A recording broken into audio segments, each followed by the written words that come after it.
Bonjour à tous, je vous propose aujourd'hui la recette des crêpes marocaines, également appelées crêpes mille trous. Dans votre bol, versez 370 g d'eau froide.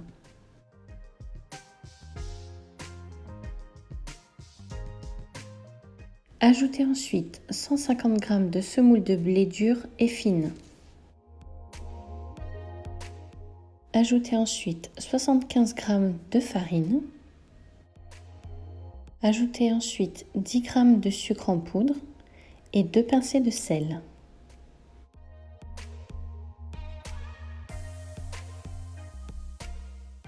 Ajoutez ensuite un sachet de levure boulangère sèche.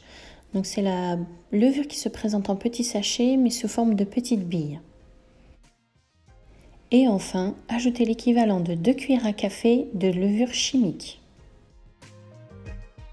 Refermez votre bol avec le couvercle ainsi que le gobelet doseur. Et là, vous allez mixer 2 minutes, vitesse 4.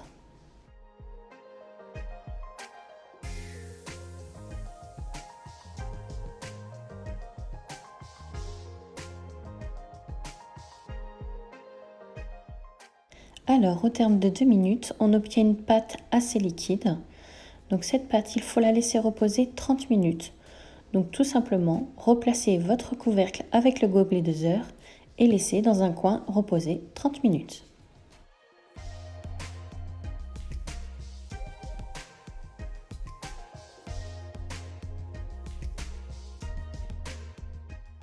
Alors pour me faciliter la suite de la réalisation des crêpes avec une louche, j'ai préféré transvaser la pâte à crêpes dans un saladier. Je viens donc verser l'équivalent d'une petite louche au centre de ma poêle, donc toujours une poêle anti-adhésive bien sûr et sans matière grasse. Donc comme vous pouvez le voir, tout doucement des bulles viennent se former et ensuite elles éclatent. Donc il va falloir attendre tout simplement que la totalité des bulles soit formée et éclatée et que la surface de la crêpe soit entièrement cuite. Donc la particularité de cette crêpe, c'est qu'elle ne se cuit que sur une seule face.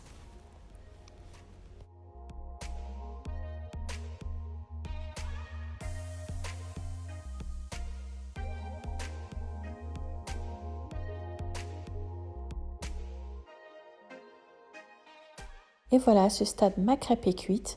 Je viens la décoller avec une petite spatule et je la dépose sur un linge propre. Alors quand vous en réalisez plusieurs, comme ça, surtout ne les empilez pas les unes sur les autres, sinon elles sont encore collantes et elles viendraient se coller les unes aux autres. Donc vous les laissez sur le linge le temps de la réalisation de la totalité de vos crêpes et ensuite vous pourrez les mettre dans une assiette. Les barrels se dégustent avec un mélange de beurre fondu et de miel.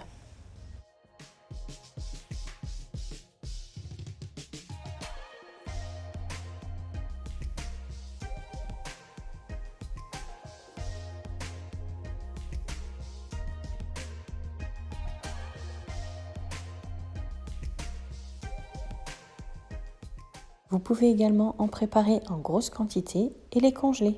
Bonne dégustation à tous!